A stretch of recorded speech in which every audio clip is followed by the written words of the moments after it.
दोस्तों एक बार फिर से आप सभी का स्वागत है आपके अपने यूट्यूब चैनल पर। और दोस्तों आज के इस वीडियो में हम रीट एग्जाम की दृष्टि से बहुत ही महत्वपूर्ण टॉपिक की प्रश्नोत्तरी लेकर आए हैं। और दोस्तों आज का टॉपिक रहने वाला है वर्ल्ड ज्योग्राफी से रिलेटेड और इसका नाम है सौर मंडल। जी हाँ दोस्तों, ये टॉपिक आपके एग्जाम की दृष्टि से बहुत ही महत्वपूर्ण है क्योंकि इस टॉपिक से एक क्वेश्चन आपके एग्जाम में पक्का आएगा। तो दोस्तों ये आज की जो क्लास होने वाली है बहुत ही शानदार होने वाली है और एग्जाम की दृष्टि से ये क्लास बहुत ही महत्वपूर्ण है। तो दोस्तों बिना किसी देरी के आज की शानदार क्लास की शुरुआत करते हैं। पहला क्वेश्चन आपकी मोबाइल स्क्रीन पर आ रहा है। पहला क्वेश्चन दोस्तों देखिएगा कि सौर प्रणाली की खोज किसने की थी। तो दोस्तों सीधा सीधा मैं आपको आंसर बताऊंगा। सौर प्रणाली की खोज है वो दोस्तों कोपरनिकस ने की थी। ठीक है दोस्तों, और ये किस देश के थे? पोलैंड देश के थे। और दोस्तों कोपरनिकस है उनको आधुनिक खगोल शास्त्र का जनक कहा जाता है। आपको इतनी बातें याद रखनी है, यानी सौर प्रणाली की खोज है वो कोपरनिकस ने की थी। ये पोलैंड देश के हैं और इनको आधुनिक खगोल शास्त्र का जनक कहा जाता है। आधुनिक खगोल शास्त्र का जनक कहा जाता है। ठीक दोस्तों, नेक्स्ट क्वेश्चन पर चलते हैं। दूसरा क्वेश्चन आपके सामने आ रहा है कि निक्स ओलंपियाई कोलंबस पर्वत किस ग्रह पर स्थित है। तो ये दोस्तों जो आपका पर्वत है निक्स ओलंपियाई कोलंबस पर्वत, ये मंगल ग्रह पर स्थित है। ठीक है दोस्तों, याद रखिएगा। और ये माउंट एवरेस्ट से 3 गुना बड़ा है और मंगल ग्रह को लाल ग्रह भी कहा जाता है। ठीक दोस्तों, अगला क्वेश्चन आपके सामने आ रहा है। तीसरा क्वेश्चन कि पार्थिव ग्रहों की संख्या कितनी है। अब दोस्तों जो सूर्य के करीब हैं 4 ग्रह, उनको पार्थिव ग्रह कहते हैं क्योंकि ये पृथ्वी जैसे हैं, जबकि जो क्षुद्र ग्रह से जो बाहर की ओर हैं उनको जोवियन ग्रह या बाह्य ग्रह कहते हैं। यानी दोस्तों याद रखिएगा, जो पार्थिव ग्रह हैं उनकी संख्या भी 4 है और बाह्य ग्रह या जोवियन ग्रह उनकी भी संख्या 4 है। पार्थिव ग्रहों के अंतर्गत कौन से ग्रह आते हैं? तो बुध, शुक्र, पृथ्वी, मंगल। ठीक है दोस्तों, ये 4 ग्रह आते हैं। तो यहाँ पे हमारा राइट आंसर हो जाएगा बी नंबर ऑप्शन, यानी पार्थिव ग्रहों या आंतरिक ग्रहों की संख्या कितनी है? 4। अगला क्वेश्चन दोस्तों आपके सामने आ रहा है कि वैज्ञानिक जिन्होंने सर्वप्रथम खोज की कि पृथ्वी सूर्य के चारों ओर घूमती है थे, यानी उनका नाम बताना है। जिसने सर्वप्रथम बताया कि पृथ्वी है वो सूर्य के चारों ओर क्या है घूमती है, तो दोस्तों ये बताया था कोपरनिकस ने। ठीक है दोस्तों, अभी हम ऊपर बात कर चुके हैं कोपरनिकस की। ये पोलैंड के थे, इनको आधुनिक खगोल शास्त्र का जनक कहा जाता है। तो आपका राइट आंसर हो जाएगा कोपरनिकस, यानी कोपरनिकस ने सबसे पहले बताया था कि पृथ्वी है वो सूर्य के चारों ओर घूमती है। अगला क्वेश्चन दोस्तों देखिएगा, 5वां क्वेश्चन आपके सामने आ रहा है कि निम्नलिखित में से कौन सा ग्रह नहीं है जिसे प्राचीन भारतीय ग्रह मानते थे। यानी दोस्तों जो प्राचीन हमारा भारत था उसमें क्या है, इन चारों में से एक को ग्रह मानते थे लेकिन वो वास्तव में ग्रह नहीं है। तो दोस्तों सूर्य, यानी सूर्य वास्तव में क्या है दोस्तों एक तारा है, लेकिन दोस्तों जो प्राचीन भारतीय हैं वो सूर्य को एक ग्रह के रूप में मानते थे। ठीक है दोस्तों, तो ए नंबर ऑप्शन हमारा राइट हो जाएगा। अगला क्वेश्चन दोस्तों देखिएगा, 6ठा क्वेश्चन कि सूर्य के संगठन में सहायक गैसें हैं, यानी जो सूर्य का निर्माण है उसकी जो रासायनिक संरचना है उसमें कौन सी सहायक गैसों से निर्मित है उसकी जो रासायनिक संरचना। तो दोस्तों उसकी जो सूर्य की जो रासायनिक संरचना है संगठन है वो हीलियम और हाइड्रोजन, यानी हाइड्रोजन और हीलियम से निर्मित है। तो डी नंबर ऑप्शन राइट हो जाएगा। ठीक दोस्तों, अगला क्वेश्चन दोस्तों देखिएगा 7वां कि सूर्य सदैव पूर्व में निकलता है क्योंकि, यानी दोस्तों जब पृथ्वी पश्चिम से पूर्व की ओर घूमती है तो क्या है, सदैव सूर्य है वो पूर्व से निकलता है। ठीक है दोस्तों, इसका ए नंबर ऑप्शन राइट हो जाएगा, यानी हमारी पृथ्वी है वो पश्चिम से पूर्व की ओर घूमती है। इस कारण दोस्तों जो सूर्य हमेशा है वो पूर्व की ओर क्या उगता है या उदय होता है। ठीक है दोस्तों, तो यहाँ पे ए नंबर ऑप्शन हमारा राइट हो जाएगा, यानी जब पृथ्वी पश्चिम से पूर्व की ओर घूमती है तो सूर्य सदैव हमारा पूर्व से ही निकलता है। ए नंबर ऑप्शन इसका राइट हो जाएगा। अगला क्वेश्चन दोस्तों देखिएगा कि निम्नलिखित में से किनके बीच की औसत दूरी को खगोलीय एकांक कहा जाता है। यानी दोस्तों सीधा सीधा याद रखिएगा, जो पृथ्वी और सूर्य के मध्य की जो औसत दूरी है उसको खगोलीय इकाई या खगोलीय एकक कहा जाता है। तो ए नंबर ऑप्शन हमारा राइट हो जाएगा। और सूर्य से पृथ्वी की जो हमारी औसत दूरी है वो 14,96,00,000, ठीक है, इतना आपको याद रखना है, यानी 14,96,00,000 है। ठीक है दोस्तों, अगला क्वेश्चन दोस्तों देखिएगा कि सूर्य के रासायनिक मिश्रण में हाइड्रोजन का प्रतिशत कितना है। यानी हमने अभी बात की थी दोस्तों कि जो सूर्य है उसकी रासायनिक जो संरचना है उसमें हाइड्रोजन व हीलियम गैसों का, यानी गैसों के द्वारा उसका निर्माण हुआ है। तो इसमें आपसे पूछा गया है कि हाइड्रोजन गैस का प्रतिशत कितना है। तो दोस्तों जो सूर्य की रासायनिक मिश्रण है उसमें हाइड्रोजन गैस का कितना प्रतिशत है? 71%। ये इंपॉर्टेंट क्वेश्चन है दोस्तों, एग्जाम की दृष्टि से याद रखिएगा। अगला क्वेश्चन दोस्तों 10 नंबर क्वेश्चन आ रहा है आपके सामने कि सौर पृष्ठ पर लगभग कितना तापमान होता है, यानी सूर्य की सतह पर लगभग कितना तापमान रहता है। तो ये आपका रहता है 6000 डिग्री सेल्सियस। ठीक है दोस्तों, सी नंबर ऑप्शन इसका राइट हो जाएगा। ये क्वेश्चन भी आप सीधा सीधा याद रखिएगा, यानी सौर पृष्ठ पर लगभग कितना तापमान रहता है, तो आपका 6000 डिग्री सेल्सियस। अगला क्वेश्चन आ रहा है आपके सामने कि यहाँ पे दोस्तों ये क्वेश्चन था, ये छोड़ो एक बार आप। 12वां क्वेश्चन दोस्तों देखिएगा, किस ग्रह में चंद्रमा की तरह कलाएं होती है। जिस प्रकार दोस्तों हम पढ़ते हैं कि चंद्रमा में कलाएं हैं, उसी प्रकार किस ग्रह में कलाएं हैं। तो दोस्तों याद रखिएगा, इंपॉर्टेंट क्वेश्चन बनता है एग्जाम की दृष्टि से, क्योंकि जो बुध ग्रह है उसमें भी चंद्रमा की तरह कलाएं होती है। तो राइट आंसर हो जाएगा बी नंबर ऑप्शन, यानी चंद्रमा की तरह जो कलाएं हैं वो बुध ग्रह में भी हमें देखने को मिलती है। ठीक है दोस्तों, बी नंबर ऑप्शन इसका राइट हो जाएगा। अगला क्वेश्चन आ रहा है 13वां नंबर का क्वेश्चन आपके सामने कि निम्नलिखित में से कौन से ग्रह के चारों ओर घूमने वाले उपग्रह नहीं है। यानी सीधा सीधा पूछा गया है कि 2 ग्रह ऐसे हैं जिनके क्या है उपग्रह नहीं है। तो दोस्तों आप सभी जानते हैं जो सूर्य के सबसे नज़दीक हैं और उनके क्या उपग्रह नहीं है। तो हमारा राइट आंसर हो जाएगा बुध और शुक्र, यानी बुध और शुक्र हमारे सौरमंडल में 2 ऐसे ग्रह हैं जिनके कोई भी उपग्रह नहीं है।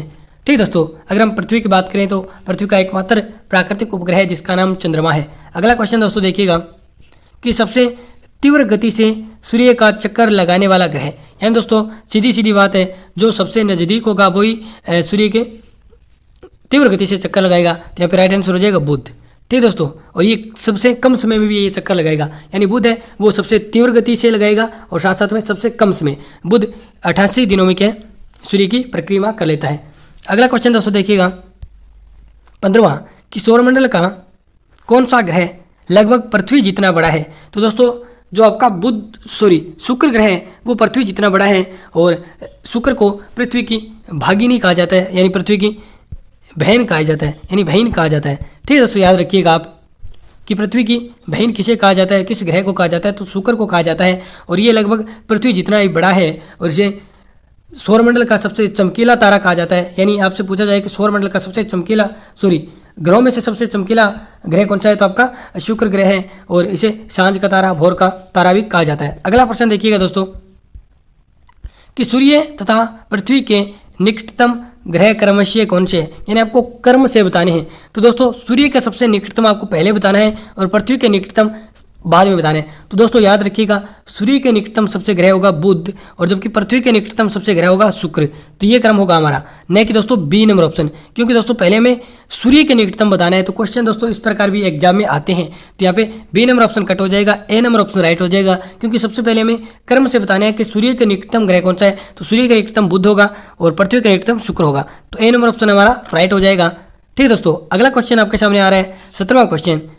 यहाँ पे यूरोपवासी किस ग्रह की पूजा देवी के रूप में करते थे। यानी दोस्तों एक सौरमंडल में ऐसा ग्रह है जिसकी पूजा यूरोपवासी पूजा है वो देवी के रूप में करते थे। तो यहाँ पे राइट आंसर हो जाएगा शुक्र, यानी जो शुक्र ग्रह है उसकी पूजा यूरोपवासी देवी के रूप में करते थे। तो ए नंबर ऑप्शन राइट हो जाएगा। ये भी क्वेश्चन दोस्तों एग्जाम की दृष्टि से इंपॉर्टेंट बनता है। अगला क्वेश्चन आपके सामने आ रहा है 18वां कि पृथ्वी के सबसे निकटतम खगोलीय पिंड है। यानी दोस्तों पृथ्वी के सबसे निकटतम खगोलीय पिंड आपको बताना है, तो आपका हो जाएगा चंद्रमा। ठीक है दोस्तों, और पृथ्वी का एकमात्र ये प्राकृतिक उपग्रह है और जो कि पृथ्वी के सबसे निकटतम स्थित खगोलीय पिंड है। बी नंबर ऑप्शन राइट हो जाएगा। अगला क्वेश्चन, ये क्वेश्चन भी इंपॉर्टेंट है कि सूर्य के चारों ओर पृथ्वी के परिभ्रमण की चाल वर्ष भर एक समान रहती है, अधिकतम होती है जब पृथ्वी सूर्य के निकटतम आती है। ये बात सही है दोस्तों, यानी अधिकतम होती है जब पृथ्वी सूर्य के निकट आती है। अब दोस्तों यहाँ पे देखिएगा, ये सूर्य हो गया, एक तो हम उसके निकटतम चक्कर लगा रहे हैं और एक दोस्तों हम उसके यानी काफ़ी दूरी से चक्कर लगा रहे हैं। तो यहाँ पे दोस्तों अधिकतम कब होगी, जब हम सूर्य के निकटतम चक्कर लगाएंगे। तो यहाँ पे हमारा राइट आंसर हो जाएगा बी नंबर ऑप्शन। एक समान कभी नहीं रहती दोस्तों, जो पृथ्वी की परिभ्रमण चाल है वो एक समान नहीं रहती, जबकि अधिकतम होती है जब पृथ्वी सूर्य के निकटतम होती है। बिल्कुल दोस्तों आप समझ सकते हैं, जैसे ये सूर्य इसके निकटतम अगर हम चक्कर लगाते हैं तो हमें तीव्रता से भी लगा सकते हैं और कम समय लगेगा। जब ये सूर्य है और उसके ऊपर हम वर्ध यानी दूर दूर से चक्कर लगाते हैं तो ये दोस्तों हमें समय भी अधिक लगेगा और हमारी गति भी कम होगी। ठीक है दोस्तों, अगला क्वेश्चन दोस्तों देखिएगा कि सूर्य की परिक्रमा के दौरान पृथ्वी सूर्य से अधिकतम दूरी पर किस महीने में होती है। यहाँ दोस्तों सूर्य से जब पृथ्वी अधिकतम दूरी पे होती है उस स्थिति को हम अपसौर बोलते हैं। और अपसौर की स्थिति आपको बताना है कब होती है, किस माह में होती है, तो ये आपकी होती है जुलाई माह में। और एग्जैक्ट तारीख पूछे तो आपको 4 जुलाई को होती है। यानी 4 जुलाई को पृथ्वी है वो सूर्य से अधिकतम दूरी पर स्थित होती है और इस स्थिति को हम अपसौर बोलते हैं। जबकि जब पृथ्वी सूर्य से न्यूनतम दूरी पे होती है उस स्थिति को हम उपसौर बोलते हैं। और उपसौर की स्थिति आपकी जनवरी में होती है। ये किस जनवरी को होती है, तो 3 जनवरी को होती है। ठीक दोस्तों, दोनों बातें आप याद रखिएगा। यहाँ पे अधिकतम दूरी पूछा गया है किस माह में होती है, तो जुलाई में। और एग्जैक्ट तारीख पूछे तो 4 जुलाई। अगला क्वेश्चन दोस्तों देखिएगा कि आकार की नज़र से सौरमंडल में पृथ्वी का कौन सा स्थान है। यहाँ दोस्तों सबसे पहले हम सूर्य से दूरी के आधार पर देखें तो तीसरा है, जबकि आकार के आधार पर देखें यानी आकार के आधार पर देखें तो पृथ्वी का स्थान 5वां है। तो ठीक है दोस्तों, दोनों याद रखिएगा। सूर्य से दूरी के आधार पर तीसरा है, जबकि आकार की दृष्टि से देखें तो 5वां है। अगला क्वेश्चन आपके सामने आ रहा है कि पृथ्वी स्थित है यानी किन 2 ग्रहों के बीच स्थित है, शुक्र एवं मंगल। तो ये बिल्कुल हमारा राइट हो जाएगा। यानी पृथ्वी आपकी शुक्र और मंगल के मध्य है। ठीक है दोस्तों, याद रखिएगा। ए नंबर ऑप्शन आपका राइट हो जाएगा। अगला क्वेश्चन दोस्तों देखिएगा कि किस दिन पृथ्वी सूर्य के सबसे निकट होती है। यहाँ पे एग्जैक्ट तारीख पूछी गई है, 4 जुलाई को, 21 मार्च को, 23 दिसंबर को, 3 जनवरी को। तो यहाँ पे हमारा 3 जनवरी राइट हो जाएगा। यानी जब पृथ्वी सूर्य के सबसे निकटतम होती है उस स्थिति को हम उपसौर बोलते हैं और ये कब होती है, 3 जनवरी को। अगला क्वेश्चन दोस्तों देखिएगा कि दिन रात होने का कारण है। यानी दिन रात कब होंगे, जब दोस्तों पृथ्वी अपने अक्ष पर घूमेगी। यानी दोस्तों यहाँ पे सूर्य है, जब ये पृथ्वी अपने अक्ष पर ऐसे घूमेगी तो यानी कभी एक भाग आगे आएगा तो यहाँ पे दिन हो जाएगा। जब इधर वाला भाग सूर्य का प्रकाश इसे नहीं मिलेगा तो यहाँ पे रात हो जाएगी। यानी जब ये इधर यानी फिर से घूम के आएगी तो इधर वाले भाग पे, ठीक है दोस्तों आप समझ चुके हैं। यानी पृथ्वी जब अपने एक्स पर घूमती है तभी क्या है, दिन रात होती है। ए नंबर ऑप्शन आपका राइट हो जाएगा। अगला क्वेश्चन दोस्तों देखिएगा 25 नंबर कि सूर्य से पृथ्वी की दूरी कितनी है। यहाँ पे दोस्तों मिलियन में पूछा गया है। यानी अभी हम बात करके आए थे सूर्य से पृथ्वी की जो औसतम दूरी है वो 14 करोड़ 96 लाख है। तो यहाँ पे आपको दिख रहा है 149.6 मिलियन। तो ये हो जाएगा। ठीक है दोस्तों, हमारा राइट हो जाएगा डी नंबर ऑप्शन। अगला क्वेश्चन दोस्तों देखिएगा कि दक्षिणी गोलार्ध में सबसे लंबा दिन कब होता है। यानी दोस्तों दक्षिणी गोलार्ध में सबसे लंबा दिन तब होगा जब सूर्य है वो दक्षिणी गोलार्ध में यानी मकर रेखा पर लंबवत चमकेगा। तो मकर रेखा पर सूर्य लंबवत कब चमकता है, तो 22 दिसंबर को। तो इसका मतलब दक्षिण गोलार्ध का सबसे लंबा दिन होगा आपका 22 दिसंबर। डी नंबर ऑप्शन आपका राइट हो जाएगा। अगला क्वेश्चन दोस्तों देखिएगा, यहाँ पे पूछा गया है कि पृथ्वी अपने परिक्रमण मार्ग पर परिक्रमा करते हुए अपने अक्ष द्वारा अक्ष तल पर कितने डिग्री का कोण बनाता है। यानी दोस्तों ये पृथ्वी है जो अपने अक्ष पर 23 डिग्री झुकी हुई है, ये अपने तल से कितने डिग्री का कोण बनाएगी, तो ये आपका 66.5 डिग्री का कोण बनाएगी। ठीक है दोस्तों, यहाँ पे बी नंबर ऑप्शन आपका राइट हो जाएगा। यानी अक्ष तल से कितना कोण बनाएगी, तो 66.5 डिग्री। अगला क्वेश्चन दोस्तों देखिएगा कि किसने सबसे पहले पृथ्वी की परिधि को मापा।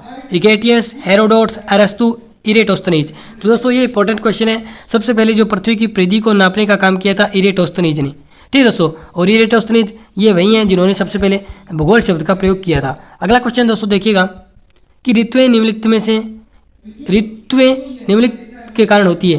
यानी ऋतुएं किस कारण बनती है, तो दोस्तों ये बनती है आपकी सूर्य के चारों ओर पृथ्वी का परिक्रमण। जब दोस्तों पृथ्वी है वो सूर्य के चारों ओर घूमेगी तो क्या है, ऋतुओं का निर्माण होगा। ठीक है दोस्तों, बी नंबर ऑप्शन आपका राइट हो जाएगा। अगला क्वेश्चन आ रहा है आज का लास्ट क्वेश्चन और वेरी इंपॉर्टेंट क्वेश्चन है दोस्तों। वेरी इंपॉर्टेंट क्वेश्चन है कि निम्न में से किसने पहली बार कहा कि पृथ्वी गोल है। अरिस्टोटल ने, कोपरनिकस ने, स्ट्रोबो ने, इनमें से कोई नहीं। तो दोस्तों निम्न में से किसने पहले कहा कि पृथ्वी गोल है, तो दोस्तों पृथ्वी गोल किसने कहा सबसे पहले, अरिस्टोटल ने। तो यहाँ पे ए नंबर ऑप्शन आपका राइट हो जाएगा। क्वेश्चन दोस्तों याद रखिएगा। अगला क्वेश्चन दोस्तों नहीं है, आज के लिए इतने ही क्वेश्चन है दोस्तों। तो दोस्तों ये क्लास आपको कैसी लगी आप कमेंट बॉक्स में जरूर बताइएगा। अगर आपको अच्छी लगी है तो इसको लाइक कर दीजिएगा और अपने दोस्तों के साथ शेयर कर दीजिएगा। और दोस्तों हमारे चैनल को सब्सक्राइब करना बिल्कुल ना भूलें, जल्दी से जाके सब्सक्राइब वाला बटन दबा दीजिएगा। धन्यवाद दोस्तों, मिलते हैं नेक्स्ट क्लास में, तब तक के लिए बाय बाय, जय हिंद, जय भारत।